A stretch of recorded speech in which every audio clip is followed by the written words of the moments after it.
कंठी माला सुमरनी पैरे से क्या होए, ऊपर डूंडा साध का तन अंतर रख्या खोए। ऊपर तो साधु दिखावा है, क्योंकि पहले आपको बताया ना, पहले जो गले में कंठी या माला रखा करते तो वो अपनी भक्ति करते जब निकाल लेते, बाकी समय में डाले रखते थे।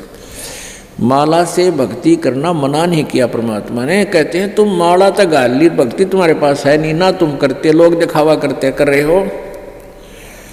ऊपर डूंडा साध का, ऊपर तो ये माला गाल के साथ दिखा जानो भगत है, और अंतर यानी भीतर ते राख्या खो, अंदर भक्ति है ही नहीं।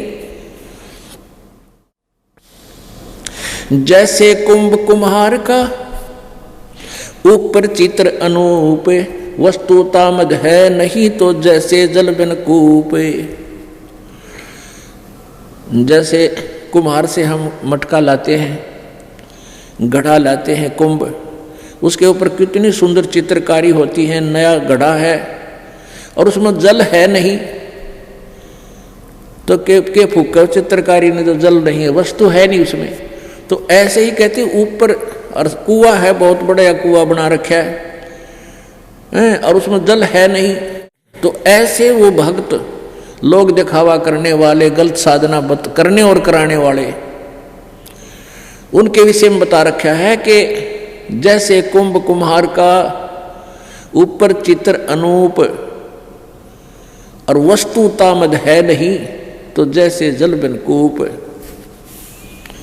वो व्यर्थ है। तो यहां उसी के लिए बता रहे हैं कि ऊपर तो संत भगत दिखाई देता है, सारी फॉर्मेलिटी कर रखी है, तिलक भी ला रखा है, गले में माला भी पहन रहा है, कंठी भी डाल रखी है, और वे ऑफ वर्शिप है नहीं, साधना ठीक नहीं है। पुण्यात्माओं, भक्ति साधना का मंत्र यानी नाम के जाप, नाम के पद से पता लगेगा किस मंत्र का जाप संत दे रहा है, उस मंत्र से ही आपकी भक्ति बनेगी। वो बीज है। आपने आम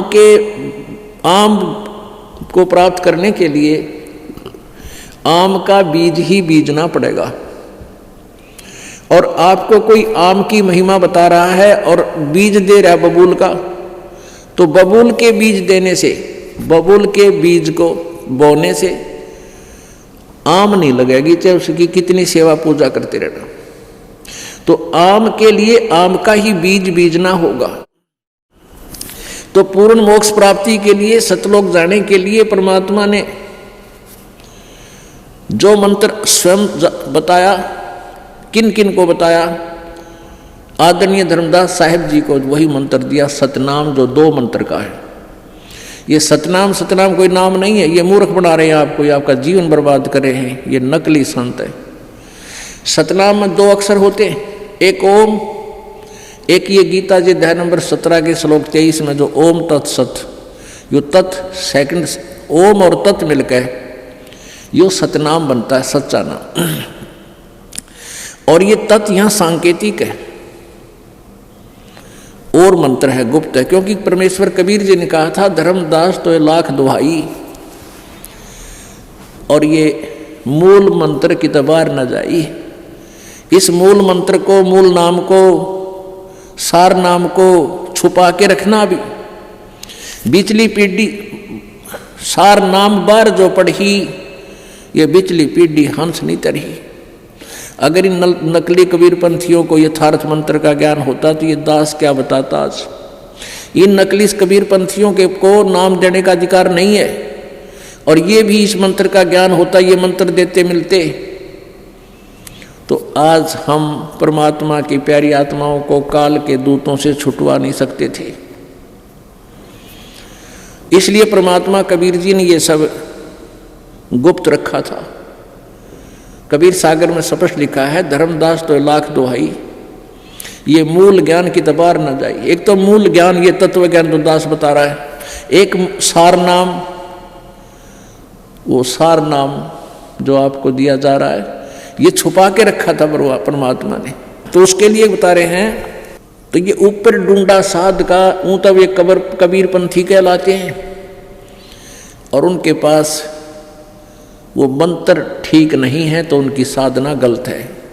वो चाहे कितना ढोल पीटे जाओ, कबीर साहब की कबीर सागर न पढ़ के उनकी जीवन लीला भी सुनाते रहो, लेकिन बीज नहीं है उनके पास, मंत्र ठीक नहीं है, तो उनका जीवन व्यर्थ है। उस संत का भी जीवन व्यर्थ है, अनुयायियों का भी जीवन व्यर्थ होगा। चाहे वो कबीरपंथी हैं, चाहे वो दूसरे पंथी हैं, जिनके पास ये 3 मंत्र का जाप नहीं है, और आज वर्तमान में इस कलयुग में इस दास के अतिरिक्त दूसरा इसके दान करने का अधिकारी नहीं है, इस नाम के दान करने का अधिकारी भी नहीं है। अगर कोई इसको देता है तो नकल कर रहा है, वो झूठा डुप्लीकेट आदमी है, उससे नाम मत लेना, भूल कर न लेना। आज तक उनको पता भी नहीं था इस मंत्र का, इस दास के ऊपर मेहर करी प्रभु ने, और वो खजाना खोल दिया जो आप जी को बांटा जा रहा है। अब क्या बता रहे हैं